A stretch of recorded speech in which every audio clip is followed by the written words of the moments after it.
இது முடியலன்னு எடப்பாடி சொன்னார்னா எடப்பாடி பிறந்துருவாங்க ரெண்டா. செங்கோட்டை ரெடியாக அங்கே டெல்லியில் படுத்துக்கிட்டு இருக்கிறார், கரோல் பார்க்கில் ரூமை போட்டு.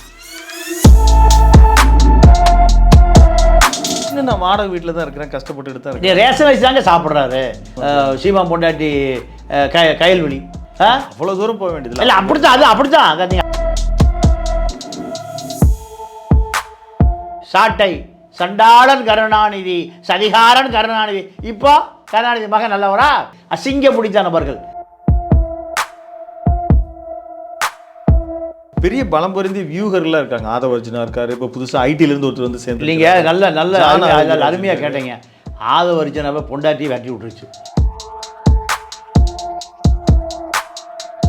ஒரு பிரசாந்த் கிஷோர்லாம் ஒர்க் பண்ணியிருக்காரு. வர்ற பிரசாந்த் கிஷோர் விஜய் இனிமேல் பார்க்கவே மாட்டார். அவருக்கான தொகை கொடுக்கப்படவில்லை. சங்கீதா ஒத்த பைசா கொடுக்காது. கட்சி ஆரம்பிச்சது அந்த மாதிரி டைவர்ஸ் கண்டிஷன் இருக்கு. பாண்டே தூக்கி வீசப்பட்டார்னா திருநெல்வேலியிலிருந்து ஆளு வந்து அடித்து துவைக்கு தூக்கி வீசப்பட்டார். எனக்கு 100 சீட்டு கொடு, துணை முதலமைச்சர் கொடு. என்ன இருக்குன்னே தெரியலையே. விஜய் என்ன இருக்கு? திரிஷா கீர்த்தி சுரேஷோட கதாநாயகி தான் இருக்கு.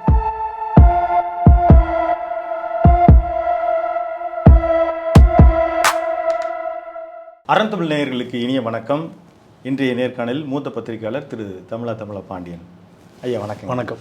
தி ஹிந்து ஆங்கில நாளில் எதிர்க்கட்சி தலைவர் திரு எடப்பாடி பழனிசாமி ஒரு நேர்காணல் கொடுத்துருக்கிறார். அதில் அவர் நாங்கள் பிஜேபியோடு 100% இருக்கிறோம் அப்படின்னு சொல்கிற அதே வேளையில் அவர் நாங்கள் தாவேகாவோடும் அதே மாதிரி நாம் தமிழரையும் கூட்டணிக்கு மறைமுகமாக அழைக்கிறார். திமுகவுக்கு எதிராக இருக்கிறவங்க அவங்க பேர் சொல்லியே கேட்குறாங்க, அவர் அழைக்கிறார். இப்போது அவர் இன்னமும் விஜயோடும் சீமானோடும் அவர் ஒரு கூட்டணிக்கு தயாராகவோ அல்லது இழுப்பதற்கு திரு எடப்பாடி பழனிசாமி தயாராக இருக்கிறார்.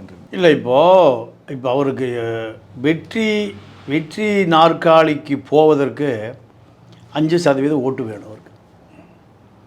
போன முறை அவர் நாற்காலி தவற விட்டது 3%. இப்போ 5 அவருக்கு வேணும். அதிகபட்சம் எதிர்பார்க்குறாரு, 5 எதிர்பார்க்குறாரு. திமுக அதிருப்தி அது ஒரு 3 முதல் 5 வந்துடும். அதை நம்பக்கூடாது. அதனால் 5% யார்கிட்ட இருக்குது? சீமாங்கிட்ட 7% இருக்குது. விஜய்கிட்ட ஒரு 10% இருக்குன்னு நம்பப்படுகிறது. அவ்வளோ, அது கன்ஃபார்ம் இல்லை. இந்த 2ல் யார் வந்தாலும் சரி, 2 பேர் வந்தாலும் சரி, நாற்காலி உறுதி. யாருக்கு?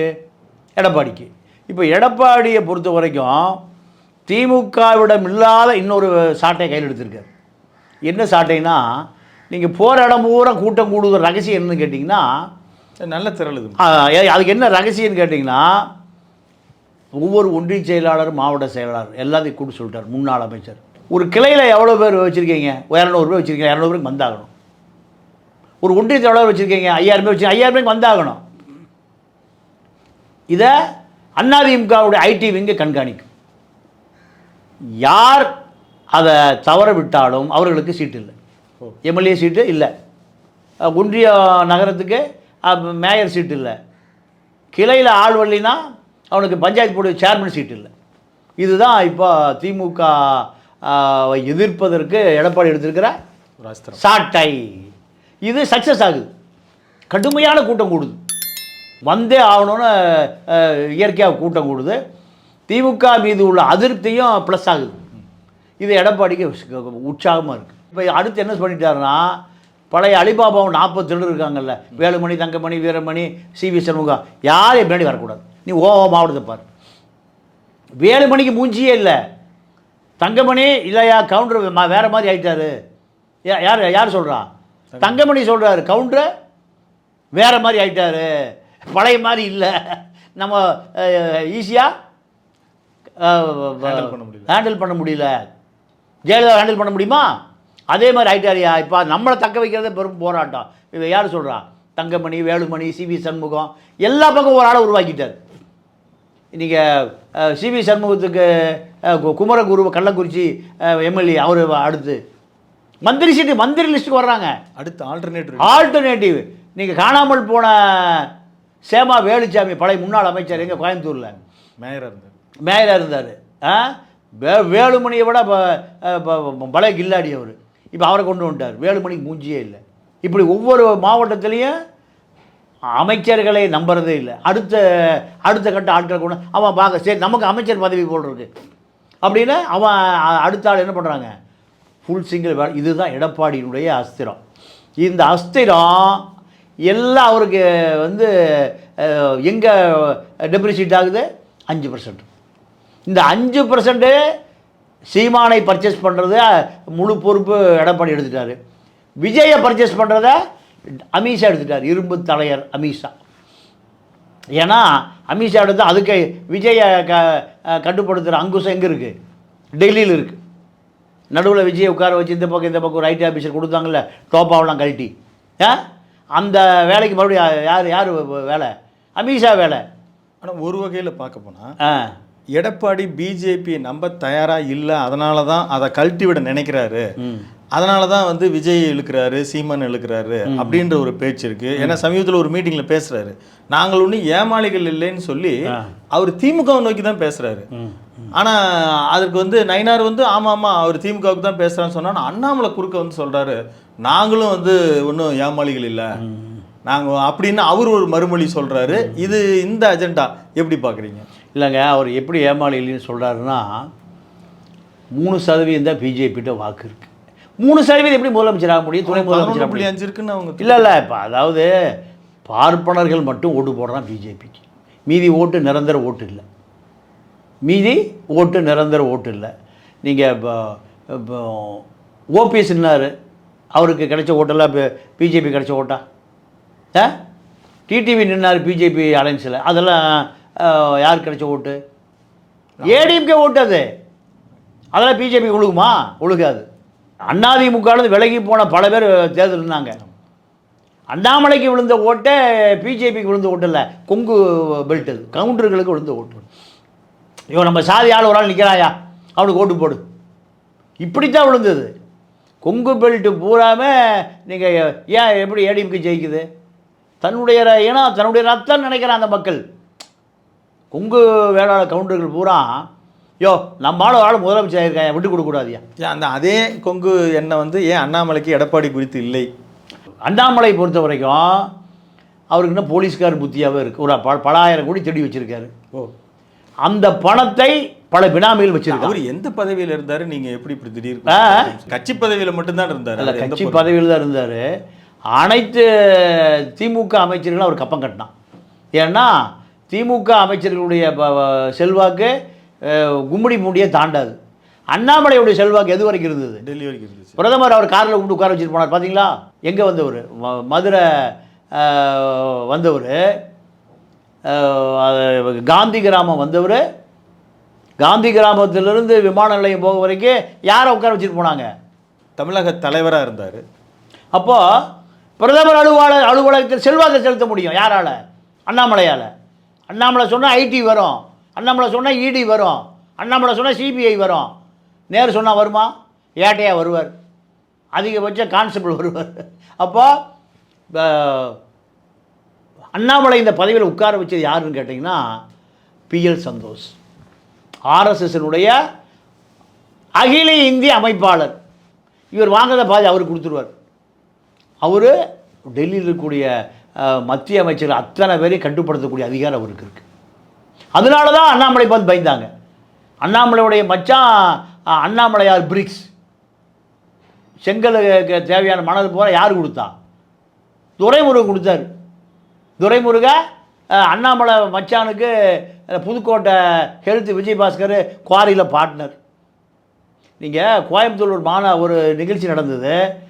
இப்போ மகாராஷ்டிரா கவர்னராக இருக்கார ராதாகிருஷ்ணன் யாரை மிரட்டினார்? வானதியை மிரட்டினார். வேலுமணியோட ஒத்துப்போ, பிரச்சனை பண்ணினா அட்ரஸ் எல்லாம் ஆக்கிடுவேன். அப்போது சொந்த கட்சி முக்கியம் இல்லை, யார் முக்கியம்? வேலுமணி தான் முக்கியம். அப்போ வேலுமணியுடைய செல்வாக்கு எவ்வளோ தூரம் இருக்குன்னு பாருங்கள்.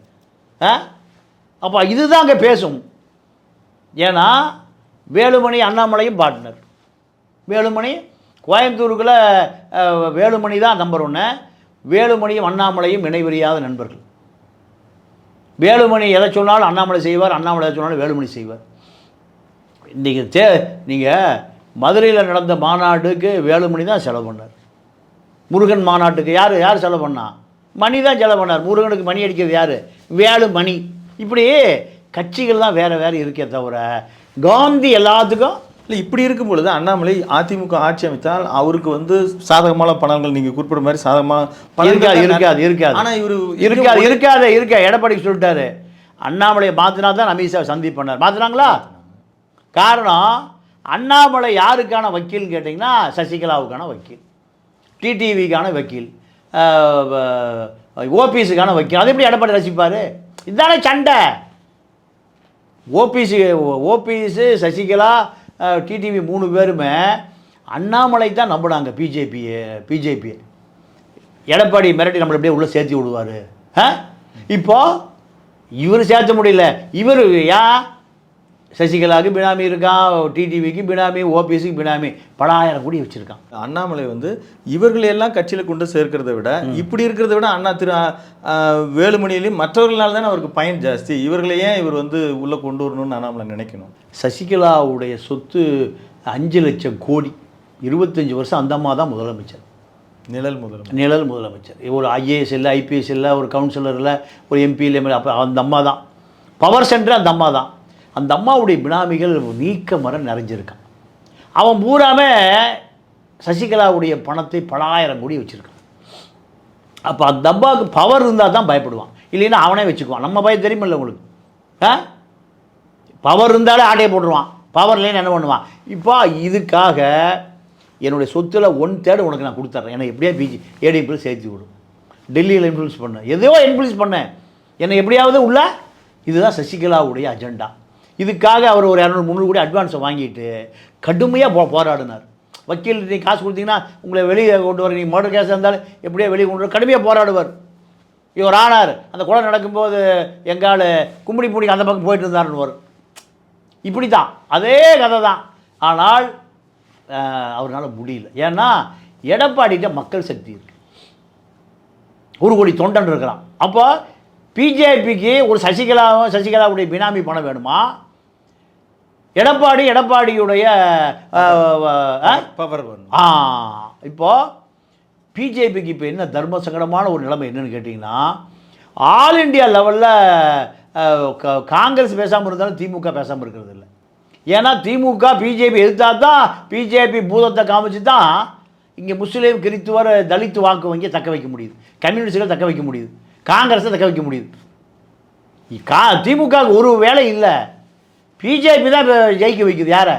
திமுக. இப்போ கம்யூனிஸ்டுகள் 2 கம்யூனிஸ்டும் பிஜேபிக்கு எதிராக தான் இருப்பாங்க. முஸ்லீம், கிறிஸ்டியன், படித்த தலித்து, திருமாவளவன், காங்கிரஸ் இதெல்லாம் ஓடி வந்து எங்கே சேர்ந்துக்குச்சு? திமுக. ஏன் சேர்ந்துக்குச்சு? ஒரே காரணம் பிஜேபி. இதுதான். அப்போ இதை உடைக்கிறதுக்காக தான் என்ன பண்ணார் எடப்பாடி? அண்ணாமலை காரணம் காட்டிட்டு பிஜேபியும் வெளியே வந்தார். வெளியே வந்து 1.5 ஆண்டு காலம் முஸ்லீமோட நம்பிக்கையை பெறுவதற்காக கடுமையாக 17 முதல் 20% சார் அவங்க வாக்கு வங்கி. அதான் எஸ்டிபிஐயில் கூப்பிட்டா திண்டுக்கல்ல சீட்டு கொடுத்தாரு, இதெல்லாம் கொடுத்தாரு. ஆனால் அவங்க விட்டுட்டாங்க, அது பிஜேபி ஒன்றும் தேவையில்லை. ஆனால் திமுகனுடைய அசுர பலம், 5 மாநில முதலமைச்சர் அரை மணி நேரத்தில் கூட்ட முடியுது ஸ்டாலினால். 5 மாநில முதலமைச்சரை அரை மணி நேரத்தில் கூட்ட முடியுதுங்க பிஜேபிக்கு எதிராக. யார்? தெலுங்கானா ரேவந்த் ரெட்டி, கேரளா பினராயி விஜயன், சிவகுமார் சீதாராமையா, இந்த ஸ்டாலின் முதலமைச்சர், மம்தா பானர்ஜி. இந்தம்மா எதுக்கு தான் மம்தா பானர்ஜி பிஜேபி எதுக்குமா நான் வந்துடுறேங்க இந்தம்மா கேரளா இப்படி. அப்போ இது வந்து இது 5-15 ஆச்சுன்னா பிஜேபி பெரிய தலைவலியாயிரு. அப்போ பிஜேபிக்கு ஆர்எஸ்எஸ் என்ன ஆச்சுன்னா, என்னையே இவ்வளோ பவர் வச்சுருக்கிற, உள்துறை நீ வச்சுருக்க, அமித்ஷா நீ பிரதமராக இருக்க, திமுகவை ஏன் ஒன்றும் பண்ண முடியல, அங்கே போய் எதாவது பண்ணு. இதனால தான் அமித்ஷா உள்துறையை 3 நாள் பூட்டிட்டு எங்கே வந்தார்? எடப்பாடி எப்படியாவது என் கூட கூட்டணி சரியா, திமுகவை காலி பண்ணுவியா, உன்னை நான் ஜெயிக்க வைக்கிறையா? யார் சொல்கிறான்? அமித்ஷா. விஜயா நான் கொண்டு வர்றேன், சீமானா நான் எல்லா பையில கொண்டு வர்றேன், என்னால் முடியும். யார் சொல்கிறா? அமித்ஷா. அதுதான் 3 நாளுக்கு தங்கினது. அப்போது இது முடியலன்னு எடப்பாடி சொன்னார்னா எடப்பாடி பிறந்துருவாங்க 2. செங்கோட்டை ரெடியாக அங்கே டெல்லியில் படுத்துக்கிட்டு இருக்கிறார், கரோல் பார்க்கில் ரூமை போட்டு. இப்போ நேற்று திரு சீமான் அவர்கள் எல்லா கட்சிக்கும் ஒரு இராணுவ ரகசியம் இருக்கிற மாதிரி எங்கிட்டையும் இருக்குது அப்படின்றார். இப்போ அவர் 2 கருத்து இருக்குது. அவர் திமுகவோடு பேசிக்கிட்டு இருக்காருன்ற ஒரு கருத்து இருக்குது, இந்த முறை அதிமுகவோடு பேசுகிறாருன்ற ஒரு கருத்து இருக்குது. நீங்கள் இதில் இல்லைங்க, அவர் இத்தனை ஆண்டு காலம் சார் அதிமுக பினாமி. அவர் 2011 ஜெயலலிதா பர்ச்சேஸ் பண்ணிடுச்சு. யாரை? சீமானை பர்ச்சேஸ் பண்ணி முத்துக்குமார் மரணத்துக்கு பிறகு பெரிய ரகசியமே இருக்குது. முத்துக்குமார்ட்ட 10 கோடி ரூபா, சீமான்ட்ட 10 கோடி ரூபா ஜெயலலிதா கொடுத்து நீ சவுத்தில் வேலை போய் நீ நார்த்தில் வேலை பாருன்னு சொன்ன பிறகு தான் இவன் நமக்கு போட்டியாக வந்துட்டான்னு தான் அவனுடைய மரணத்தில் சீமானுக்கு பெரும் பங்கு இருக்குது. முத்துக்குமாருடைய மரணத்தில் சீமானுக்கு பெரும் பங்கு இருக்குது. அதை பற்றி சொல்கிறதே இல்லை. அது அப்படியே வச்சுக்கோங்க. அதுக்கு பிறகு நீங்கள் அந்த 5 வருஷ காலம் கார்பரேஷன்லேருந்து 2 கோடி ரூபா மாதம், கார்பரேஷன் கான்ட்ராக்ட் இருக்கான்ல அவன் மூலம் சீமானுக்கு மாதம் 2 கோடி ரூபா போச்சு. இப்போ தொடக்கத்திலே ஆரம்பத்தில் இல்லையா சீமா பிஜேபி எதிர்ப்பு கத்திரிக்காய் இல்லை அதிமுக ஆதரவு. ஜெயலலிதா உயிரோடு இருந்த காலத்தில் கார்பரேஷன் கான்ட்ராக்ட் வழியாக 2 கோடி ரூபா மாதம், வருஷம் 24 கோடி ரூபா, 5 வருஷம் 120 கோடி ரூபா, 110 கோடி ரூபா போச்சு. இதெல்லாம் சொந்த லாபத்துக்கு போச்சு. அவன் போன பிறகு தான் திருப்பி யார் கையில் எடுத்துக்கிட்டான்? வேலுமணி கையில் எடுத்துக்கிட்டான். வேலுமணிகிட்ட பணம் வாங்கி கொடுத்து தான் நம்ம கல்யாண சுந்தரம் காசை வாங்கிட்டு எம்எல்ஏ சீட் தரங்கிறார் வேண்டாங்கிறாரு. அவர் அங்கேயே செட்டில் ஆகிட்டார். எங்கே? ஏடிஎம்கே செட்டில் ஆகிட்டார். ராஜீவ்காந்தி பார்த்தார் இந்த ஆள் இருந்தால் என்றைக்குமே நம்ம எம்எல்ஏ ஆக முடியாது, எம்பி ஆக முடியாது. இன்னும் நான் வாடகை வீட்டில் தான் இருக்கிறேன், கஷ்டப்பட்டு தான் இருக்கேன். ரேஷன் அரிசி தாங்க சாப்பிட்றாரு. ரேஷன் அரிசி முன்னாடி போய் க்யூவில் நிற்கிது. ரேஷன் அரிசி வாங்குறதுக்கு வடசெல்வாங்க கடையில் போய் க்யூவில் நிற்கிது. யார்? சீமா பொண்டாட்டி கயல்வெளி. ரேஷன் அரிசி வாங்கிட்டு வந்தால் தான் பொங்கி உழ வைக்க முடியும். அவ்வளோ தூரம் போக வேண்டியது இல்லை. அப்படித்தான், அப்படித்தான். அதை நீங்கள் அதுக்கு அவ்வளோ தூரம் இல்லை, எல்லாம் ஒன்று தான். சீமானை பொறுத்த வரைக்கும் பாதி கொடைக்கானல் மழை பொண்டாட்டி பேர் வந்துருச்சு. எங்கே? கொடைக்கானல் மழை பாதி கைல்வெளி பேர் வந்துருச்சு. இதுதான். அப்போ இவர்களை பொறுத்தவரை இந்த மக்களை விற்று திங்கணும், வியாபாரம் பண்ணி திங்கணும், இதுதானே தவிர இப்போ ஏன் அடித்து பிடிச்சி முத்து துக்க விசாரிக்க போனார்? டெல்லியில் நேற்று வழக்கு வந்துருச்சு. இந்த வழக்கை நடத்துவது திமுக, வழக்கறிஞருக்கு பணம் கொடுக்குறது திமுக. நடிகை விஜயலட்சுமி வழக்கு சொல்லு, விஜயலட்சுமி வழக்கு வாபஸ்லாம் வாங்க முடியான்ட்டாங்க. அப்போ வழக்கு கன்விஷன் ஆச்சுன்னா சீமா சிறைக்கு தான் போகணும். பாலியல் வழக்கு போக்சோ சட்டத்தில் போகணும். 10 முறை கருக்கலைப்பு கேஸ். அப்போ திமுக போய் சரணாகக்கூடிய நிலைமையாகி போச்சு. 2011 ஜெயலலிதாட்ட பல முறை எப்படியாவது உங்களை சந்திக்கணும் கையில் விழும் கால் விழுன்னு அந்த அம்மா நீ என்னை பார்த்துட்டு போகிறத ப்ரெஸ் மீட் நான் செக்ரட்டரியில் இருக்கேன். அப்போ நீ பார்த்துட்டு போகிறத ப்ரெஸ்ஸுக்கு சொல்லக்கூடாது. விஜயலட்சுமி வழக்கு குறவலைக்கு வந்துருச்சு. விஜயலட்சுமி டெய்லி செக்ரட்டரியில் போய் ஜெயலலிதா ரூமில் அழுகும், உப்பாரி வைக்கும். நியாயம் கிடைக்கல. ஒரு பெண் முதலமைச்சர் நானும் பெண்ணுன்னு அந்த அம்மா போலீஸ் ஆட்டோலேயே அனுப்பிவிடுவான். சரியா? அப்போது வேறு வழியே இல்லாமல் ஜெயலலிதா போய் பார்த்துட்டு ப்ரெஸ்ஸை மீட் பண்ணக்கூடாது. அது பார்த்தீங்க எங்கே முதலமைச்சர் அலுவலகத்தோடு உங்களுக்கு தொடர்பு இருக்குன்னா போலீஸ் உங்கள் பக்கமே வரமாட்டான். அதிமுக கொடி கட்டலாம் கார் பக்கமே வரமாட்டான். காரில் நீங்கள் ஃபிகர் ஏற்றிட்டு போகலாம், சாராயம் கிடத்தலாம், கஞ்சா கிடத்தலாம், ஒரு அதிமுக கொடி மட்டும் மறந்தால் போகுது. ஆளுங்கட்சியாக திமுக கொடி இப்படி தான் இங்கே அரசியல். அது அப்போ முதல்ல போய் ஜெயலலிதா காலில் விழுந்து விஜயலட்சுமிக்காக. இப்போ ஸ்டாலின் காலில் விழுவதோ அது வந்து ஒரு எனக்கு எல்லாம் கிடையாது. துக்கம் விசாரி அதெல்லாம் அவ்வளோ பொய்யே. சாட்டை சண்டாளன் கருணாநிதி, சதிகாரன் கருணாநிதி. இப்போ கருணாநிதி மகன் நல்லவரா? சந்தர்ப்பவாதிகள் சார். இவர்களை நோண்டுனா நிறைய குப்பை கூளம் புழு பூச்சியெல்லாம் வரும். அசிங்க பிடித்த நபர்கள். அப்போது எடப்பாடி பார்த்தார் நமக்கு ஒரு 5% வேணும், இவங்க 7% இருக்குது. எத்தனை கோடியாக வேணும்? எடப்பாடி பணம் ஒரு பெரிய விஷயமே இல்லை. கைல்வெளி அளவுக்கும் சீமான் அளவுக்கும் கொட்டி கொடுத்துருவார். யாரால்? ஜெயலலிதா அந்த அம்மா சேலை கட்டி இருந்தது. இப்போ இவர் வேட்டி, 2 ஒன்று தான். அந்த அளவுக்கு உருமாறி ஜெயலலிதாவை விட அதிகமாக பணம் கொடுப்பார் எடப்பாடி. உனக்கு என்ன வேணும், எவ்வளோ வேணும் சொல்லு, எனக்கு ஒரு 6% ஓட்டு வேணும். இல்லை இப்போ அது விஜய்க்கு செல்லுபடியும். ஏன்னா அவருக்கு பணம் ஒரு பிரச்சனை. அது டெல்லி அமித்ஷா பார்த்துக்குவார். அமித்ஷா அவருக்கு அப்படி ஒன்றும் இன்னைக்கு அவரும் அதிகாரத்தில் எதுவும் இல்லை. யார்? இடி ஐடி எல்லாம் விட்டா யார்? திரு விஜய் அவர்கள். அப்படிலாம் இல்லை. 1 கோடி கூட வந்துட்டால இடி ஐடியெல்லாம் வந்துடும். 1 கோடி நீங்கள் எப்படி சேர்த்துவீங்க? இப்போ நீங்கள் இப்படி உட்காந்து இப்படியே கத்தி பேச்சு லைட்டை போட்டு வாடகை கொடுத்து 1 கோடி முழுசாக பார்த்துட முடியுமா? வாய்ப்பு. தெரு கோடி தான் பார்க்க முடியும்.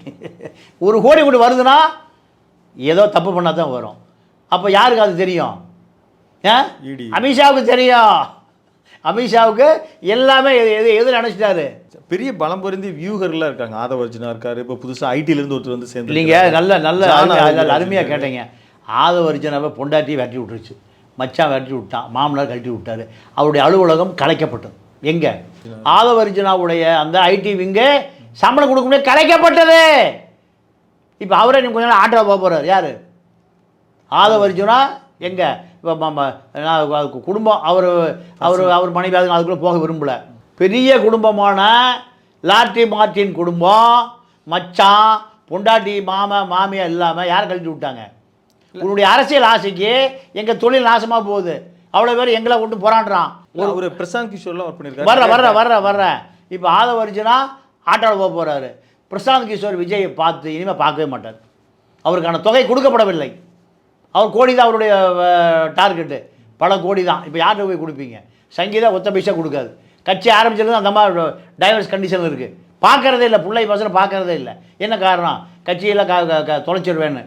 அப்போது புஷி ஆனந்து இப்போ மாவட்ட செயலாளர் போட்டு வசூல் பண்ணிகிட்டு இருக்காரு. கிடைச்ச வரைக்கும் லாபம், அவ்வளோதான். இவர்களால் இந்த தேர்தலை சந்திக்கக்கூடிய அளவுக்கு திமுக எவ்வளோ செலவு பண்ண போகிறாங்க?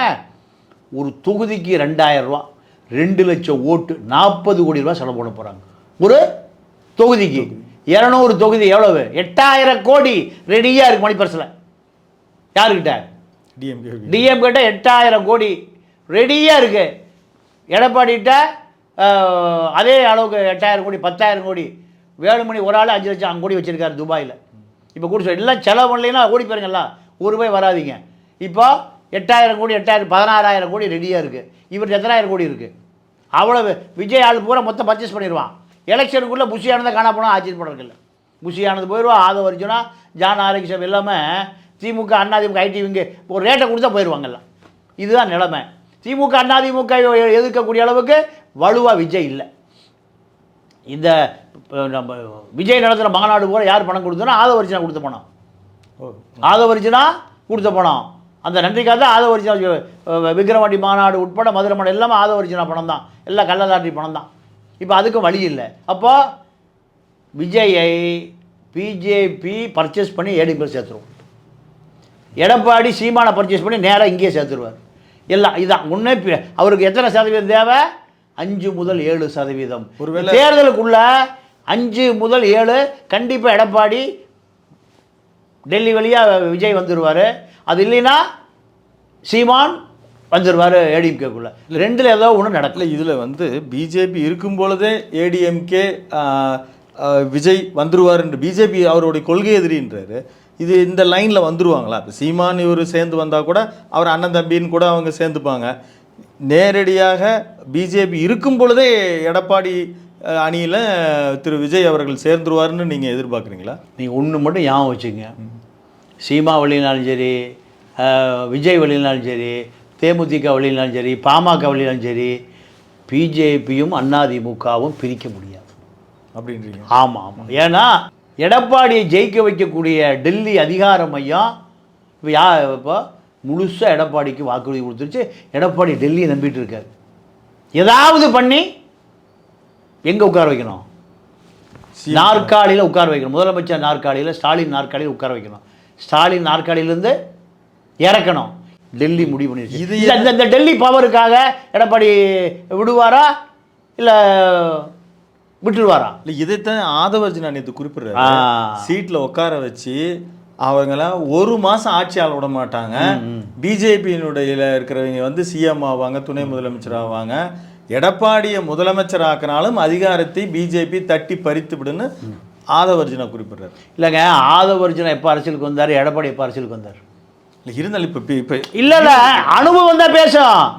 நீங்கள் கருணாநிதி உயிரோடு வந்த காலத்தில் கூட்டணி கட்சி தலைவர் போனால் கருப்பு கண்ணாடி போட்டு அப்படியே பார்ப்பார்.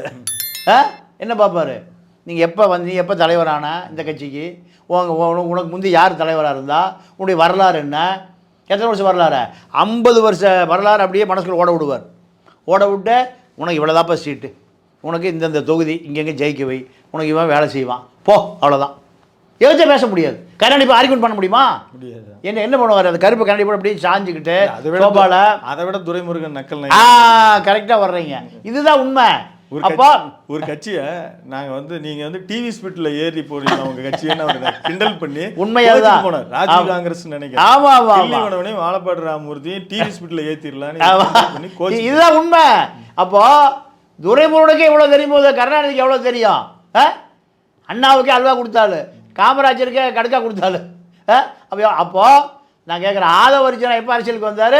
எடப்பாடி எப்போ அரசியலுக்கு வந்தார்? எப்போ அதிமுக உடையிற காலத்தில் ஒரு எம்எல்ஏ, 89 ஒரு எம்எல்ஏ. 89 எம்எல்ஏ இருக்கு, எத்தனை வருஷம் கட்சியில் இருந்திருக்கணும்? நேராக பார்த்து இப்போ நேரம் வந்து ஐயா சீட் கொண்டு கொடுத்துருவாங்களா? 10 வருஷம் வேலை பார்த்துருக்கணும். சேவலில் நின்று. அப்போ 89 79 வந்திருக்கணும். சரியா? அப்போ வருஷம் அப்போ பிறந்திருப்பாரா? அவர் 90க்கு பின்னால் தான் பிறந்தார். 90 பிறந்தாலும் எப்போ? 90 எம்எல்ஏவாக இருந்தாலும் எப்போ? 89 அண்ணாதிமுக கூட. அப்போது அர்ஜுனா ஒரு பெரிய ஒரு கார்ப்பரேட் ஆள், அவ்வளோதான். அவருக்கு அரசியல் ஆசைப்படுது. இந்த அரசியல் ஆசையை 2000 கோடி கொடுத்து எம்பி ஆக முடியல. யாருக்கிட்ட? சபரீஷுக்கிட்ட 2000 கோடி கொடுக்குறாரு ஸ்காட்ச் விஸ்கி தயார் பண்ணுறாரு. எங்கள் லண்டனில் ஸ்காட்லாந்து யார்டுலேருந்து வர்ற ஜேம்ஸ் நதி தண்ணியில் எதை உற்பத்தி பண்ணுறது? வெள்ளைக்காரன் குடிக்கிற சரக்கை இங்கே உற்பத்தி பண்ணுறது தொழில். நான் ஜேம்ஸ் நதி உற்பத்தியாகிற இடத்துக்கு போனேன், ஸ்காட்லாந்துக்கு போனேன், நடக்கலையே. 2000 கோடி சபரீஷை ஏன்னா 2 லட்சம் கோடி கொடுத்தவொடனே நான் பார்த்துட்டு இருக்கேன், பாயிண்ட் வாட்டி விட்டான். அப்போ உன்னுடைய அரசியல் அவ்வளோதான், முடிஞ்சு போச்சு. திருமாவளவன் இருக்க முடியல. விஜய்கிட்ட நீ புஷியானது போல் இருக்க முடியாது. தெரியுமா? நீங்கள் யாராவது அங்கே போகிறவன் ஆதவரிச்சு நான் பேர சொன்னால் தூக்கி கடைசி கடாச்சிடுவானுங்க. எங்கே தெருவில் தூக்கி போட்டுருவானுங்க. அந்த அலுவலகம் முழுக்க யாருடைய கட்டுப்பாடு இருக்கு? புஷி கட்டுப்பாடு இருக்கு. ஆதவரிச்சனாக போய் அவர்கிட்ட யார்கிட்ட? சபரீஷன் கிட்ட கால் ஆளை போட்டு உட்காந்துருந்தாலும் ஸ்டாலினுக்கு பின்னாடி சைக்கிளில் பின்னாடி போன பார்த்துருக்கீங்களா? திருமாவளவன் கூட இருந்தாலும் அவங்க அப்பா மாமனாட்டு 5 லட்சம் கோடி இருக்குது. இவ்வளோ பெரிய ஆள். இப்போ புஷி ஆனந்துக்கு 7 பெட்டி தூக்குறாரு. அப்போ தான் அங்கே இருக்க முடியும். இல்லை, அவர் ஒரு புதுச்சேரியில் ஒரு சின்ன தொகுதியினுடைய எம்எல்ஏ இருந்து வந்தவர்கிட்ட இப்படி கட்டுப்பாட்டில் இருந்த விஜய் கட்சி நீங்கள் அது சோபிக்கும்னு நினைக்க முடியுமா? உருப்படுமா உருப்படாதா சார்? மக்கள் முடிவு பண்ணுவா சார். மக்கள் பல பேரை பார்த்துருக்கேன் சார். பெரியார, காமராஜா, கக்கனை, ரெட்டமலை சீனி, பல பேர் மக்கள் பார்த்துட்டு வந்திருக்கான். தமிழை வந்து நீங்கள் அவ்வளோ முட்டாளெலாம் கிடையாது. முட்டாளாக இருப்பான், முட்டாளாக இருப்பார்கள். தேர்தலில் வெப்பன் அவன் எப்போ எடுப்பான்? ஏகே படித்தவனை ஓடு போட மூவா எடுப்பான், குத்துன்னு குத்திடுவான். அதனால் தமிழை முட்டாள். காக்கா பிரியாணி, கோட்ரு, ஓல்டு மங்கு பார்ட்டி தான், அதில் இல்லைன்னு சொல்ல. ஆனால் அவனுக்கு ஜெயலலிதா இப்போ 91, 96 எவ்வளோ பெரிய சக்தியாக இருந்த ஜெயலலிதாவை 96 தேர்தலில் டெபாசிட்டே போச்சு. ஜெயலலிதா பர்கூரில் டெபாசிட் யார்கிட்ட?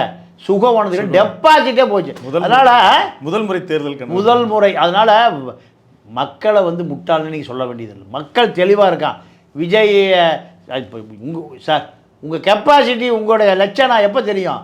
27 தெரிஞ்சு போயிடும். அதுக்கு பின்னாடி உங்களுடைய வரலாறு விஜயகாந்த் வரலாறு தான். 3வது சக்தி 14%. கருணாநிதி காத்துட்டு இருந்தார், ஜெயலலிதா காத்துட்டு இருந்தா. கடைசியாக என்ன ஆச்சு? இப்போ யாரு காத்துக்கிற? தேமுதிகவினுடைய நிலவரத்தை என்னன்னு நீங்களே சொல்லிடுங்க. இல்லை, தேமுதிக நம்ம அது திருப்பியாக சொல்ல வேண்டாம். விஜயகாந்த் நல்ல மனுஷன், நேர்மையான ஆள், அவ்வளோதான். அதோடு அவர் இயக்கம் முடிஞ்சு போச்சு. அவருடைய இயக்கம் இப்போ அப்பா அம்மா சண்டை அடிச்சுக்கிறாங்க. பாமக அதிகார போட்டி தானே, பணம் தானே, வேற என்ன சண்டை? அப்பாவுக்கு மகனுக்கும் இப்போ யார் பணம்? எடப்பாடி தாராளமாக கொடுப்பார். 300 கோடி 400 கோடி கொடுப்பார். அது யார் வாங்குறதுக்கு தானே சண்டை.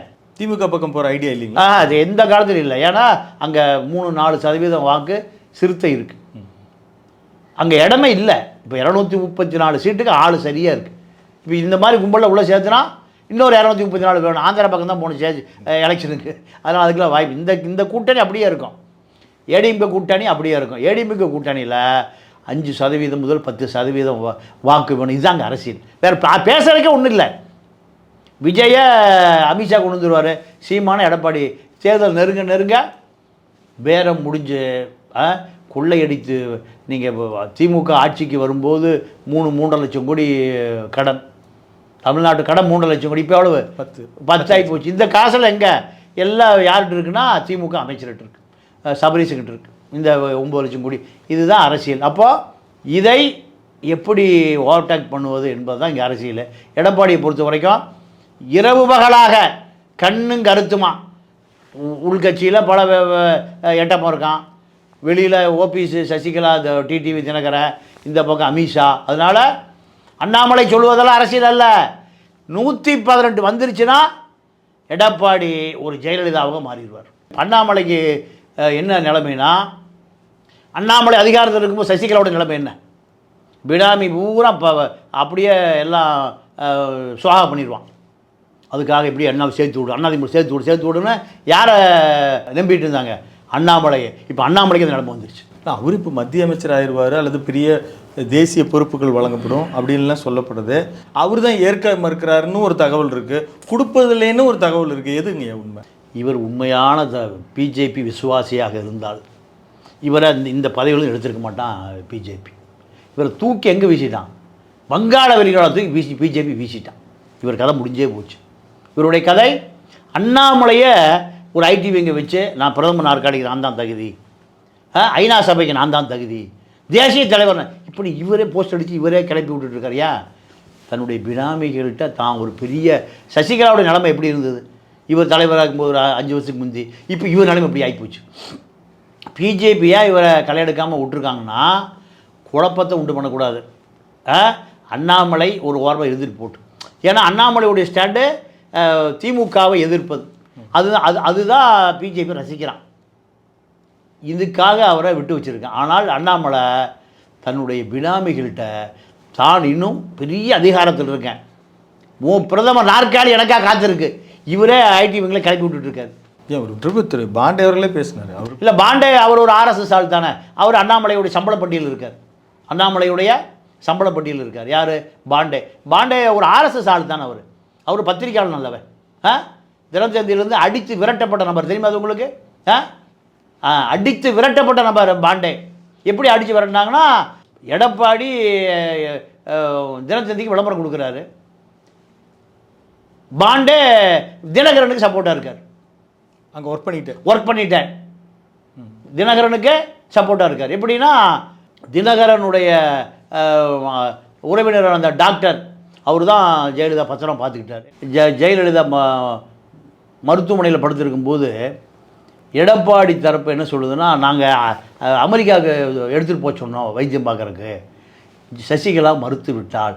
சிவகுமாரை வச்சே வைத்தியம் பார்த்தாங்க. சிவகுமார் ஒரு தேர்ச்சி பெற்ற மருத்துவர் இல்லை.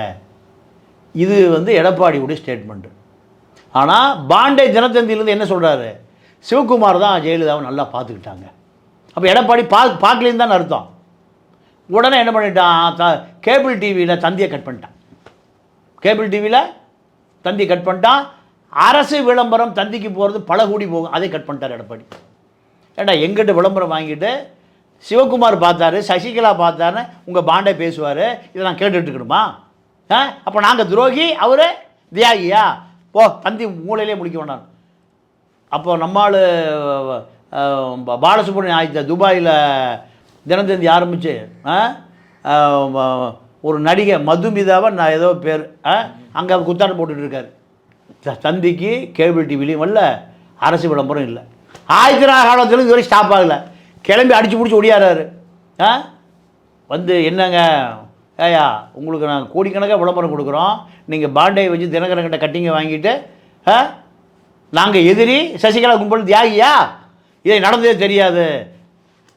இதுதான் இதற்கு பிறகு பாண்டே தூக்கி வீசப்பட்டார்னா திருநெல்வேலியிலிருந்து ஆள் அடித்து துவைத்து தூக்கி வீசப்பட்டார். அதில் தான் பாண்டே வெளியே வந்தார். இப்படி சொல்லிட்டீங்க. இதுதான் உண்மை சார், இதுதான் உண்மை. இல்லை பாண்டே வெளியே வர வேண்டிய அவசியம் என்ன? தந்தியில் ஏன் தூக்கி வீசுறாங்க? நானே ஒரு பெரிய ஆயுதம், நானே ஆயுதம் அப்படித்தான். கீழே விழுந்து புழுத்தறிக்கு கீழே விழுந்தாலும் மீசையில் மண் விட்டல கதை தான். நீ என்ன பெரிய தினத்தந்தியோட நீ பெரிய ஆளா? தினத்தந்தியோட பெரிய ஆளான்னு கேட்குறேன். இல்லை, உனக்கு அறிமுகம் எங்கே கிடைச்சிது? தந்தியில். அப்புறம் அவனே அடித்து தூக்கி வெளியே வீசுறான்னா அவனுக்கு விசுவாசம், தினகரன்கிட்ட விசுவாசமாக இருக்க. பாண்டே குடியிருந்த வீடு பிடபிள்யூ அதிகாரியால் பூட்டி சீல் வச்சு சட்டிமணி தூக்கி வெளியே வீசி விரட்டப்பட்டார். விசாரிச்சுக்கு போய் எங்கே லாய்ட் ரோடு இருக்கிற பத்திரிகையாளர் காலனியில் பாண்டேவுடைய வீடு என்னாச்சு? லாக் பண்ணி பிடபிள்யூ இன்ஜினியர் போய் தெருவில் தூக்கி சாமான வீசிட்டான். அடுத்த நாள் நீங்கள் வேலு பஸ்ஸுக்கு ஏற்ற மாதிரி இருக்கக்கூடிய அப்பார்ட்மெண்ட்டில் 2 கோடி ரூபா விட்டு ஒரே நாள் போய் அப்பார்ட்மெண்ட் போய் குடியேறாரு பாண்டே. இவர்களெல்லாம் RSSனுடைய அஜெண்டாக்கள். தமிழனை காரி துப்புவான், தமிழனை அசிங்கமாக பேசுவான். ஆனால் இவர்கள்லாம் தமிழர்களுக்கான பத்திரிகையாளர்கள். அப்போ இப்படி தான். இப்போ அண்ணாமலை கதை இதே தான். அண்ணாமலையை பொறுத்த வரைக்கும் இப்போ ஏன் ஏடிஎம்கே பிரிக்கிறாருன்னா, தன்னை மாநில தலைவர் பதவியிலும் தூக்குனது யார்? எடப்பாடி. முதல்ல சொல்லிட்டார், நான் அமித்ஷா பார்க்கணும்னா முதல்ல இருந்தாலும் தூக்கியா? செஞ்சாரா இல்லையா? நடந்துருச்சு. அந்த கோபம் தான் யாருக்கு? அண்ணாமலைக்கு. இதெல்லாம் எடப்பாடியை அசைத்து கூட பார்க்காது. ஏன்னா டெல்லி சப்போர்ட்டுங்கிறத விட அதிமுகங்கிற ஒரு பெரிய ஆலமரம் இருக்கு. யாருக்கு? எடப்பாடிக்கு. யாரை ஒழிக்கிறதுக்கு? திமுகவை ஒழிப்பதற்கு. இது அண்ணாமலையில் ஒரு பெரிய கேரக்டராக இல்லை. அண்ணாமலையில் சும்மா எடுபடி. அப்போ அமித்ஷா, மோடி, ஆர்எஸ்எஸ்க்கு யார் தேவை? அண்ணாமலை தேவையா? எடப்பாடி தேவையா? எடப்பாடி தான் தேவை. எடப்பாடிகிட்ட 1 கோடி ஓட்டு இருக்குது, 20% வாக்கு வங்கி இருக்குது. எங்கே இருந்தாலும் 20% ஒழுகும். இதுதான் அரசியல். அப்போ அண்ணாமலை ஒரு பெரிய பொருட்டே அல்ல, சசிகலா ஒரு பொருட்டே அல்ல, ஓபிஎஸ் ஒரு பொருட்டே அல்ல, டிடிவி ஒரு பொருட்டே அல்ல எடப்பாடிக்கு. அதே போல் அண்ணாமலையும் ஒரு சசிகலா 234 தொகுதிக்கு நான் சுற்றுப்பயணம் போகிறேன், அதிமுக தொண்டமலை பின்னாடி வர்றான்னு எங்கே ஆரம்பிச்சது? இந்திய தமிழ்நாட்டுடைய கடைக்கோடி தென்காசியில் ஆரம்பித்த இடத்துல முடிஞ்சு போச்சு. அடுத்து டெவலப் ஆகலையே. ஓபிஎஸ் இருக்கிறாங்க. இப்போ எடப்பாடி கால கம்மின்னு கொடுக்குறேன் நிர்வாகி சொல்கிறாரு ஒருத்தர். அப்போ இதுதான். அப்போ எடப்பாடி அடுத்து என்ன பண்ணுறாரு? அடுத்து நகர்ந்து போயிட்டே இருக்காரு. எதை நோக்கி போகிறாரு? நாற்காலியை நோக்கி போகிறாரு. இந்த நாற்காலி அமித்ஷாவுக்கு சொந்தமான. எடப்பாடி ஒரு ஃபஸ்ட்டு டைம்ஸ் என்ன தெரியுமா? எதாக இருந்தாலும் நீங்கள் என்கிட்ட நேராக பேசணும். யாருக்கிட்ட? அமித்ஷாட்ட. அமித்ஷாவும் எடப்பாடி பேசிக்கொண்ட டைம்ஸ் அதுதான். தேர்தல் முடிகிற வரைக்கும் எனக்கு நடுவில் மீடியேட்டே கூடாது. 1 to 1. நான் எப்போ படித்தா நீங்கள் எடுக்கணும், நீங்கள் படித்தா நான் எடுப்பேன். நம்ம 2 பேரும் தான் பேசி முடிவு பண்ணிக்கணும். நடுவில் யாரும் இருக்கக்கூடாது. இந்த ஸ்கவுட்டில் சொல்லுவான், குண்டூசி தொலைஞ்சு போச்சுன்னா கடைசி ஆள் கேட்டால் கப்பல் காணாமல் போச்சுக்குவான். ஸ்கவுட் இருக்குல்ல, நம்ம இருக்கும்போது ஸ்கவுட்டு, அதில் என்ன சொல்லுவான்? கடைசியில் இருக்கிற 100 பேர் நிற்பான். முதல்கிட்ட சொல்லுவான் குண்டூசி தொலைஞ்சு போச்சு, அடுத்த ஆள்கிட்ட பாஸ் பண்ணுக்குவான். குண்டூசி தொலைஞ்சு போய் அப்படி அதுதான் கடைசி என்ன காணாமல் போயிடும்? கப்பல் அவன் டெவலப் ஆயிரும். தூணை துரும்பாக்கி பெருமாளாக்கி பெருமாளாக்கு அந்த கதை தான். அப்போது இதில் பிஜேபி அண்ணாமலை ஒரு பொருட்டாகவே எடுத்துக்கல, ஓபிஎஸ் ஒரு பொருட்டாக எடுத்துக்கல, டிடிவி பொருட்டாக எடுத்து, சசிகலா யாரையும் பொருட்டாக எடுத்துக்கல. யார் வேணும்? எடப்பாடி ஓட்டு தான் திமுகவுக்கு காரணம் பண்ண முடியும். எடப்பாடி என்ன நினைக்கிறாரு? நீ என்ன ஏம்போது நான் பார்க்குறேன். 112 வர வரைக்கும் எடப்பாடியாக இருப்பார். 112 வந்துன்னா எடப்பாடி யாராக மாறிடுவார்? ஜெயலலிதா மாறிடுவார். கரெக்டாக சொல்கிறீங்க. அதுதான் நிலைமை. அதனால் அது வரைக்கும் நீ அதாவது யுத்த தந்திர போர் தந்திரத்தில் என்ன விஷயம்னா உங்களை பாதுகாத்து கொள்வதே ஒரு போர் முறை. இப்போ பிஜேபியில் போய் சேர்ந்துருக்காரு, அவ்வளோதான். பிஜேபி இல்லாமல் ஒரு நாள் ஜெயிக்க முடியாது. யாரை விஜய் கொண்டு வர முடியாது. விஜயோட பேரம் பேசி பார்த்தாரு, எனக்கு 100 சீட்டு கொடு, துணை முதலமைச்சர் கொடு. என்ன இருக்குன்னே தெரியலையே விஜய்ட்டு. என்ன இருக்குது? திரிஷா கீர்த்தி சுரேஷோட கதாநாயகி தான் இருக்குது. இதை வச்சு எப்படியா நாட்டை பிடிக்க முடியாது.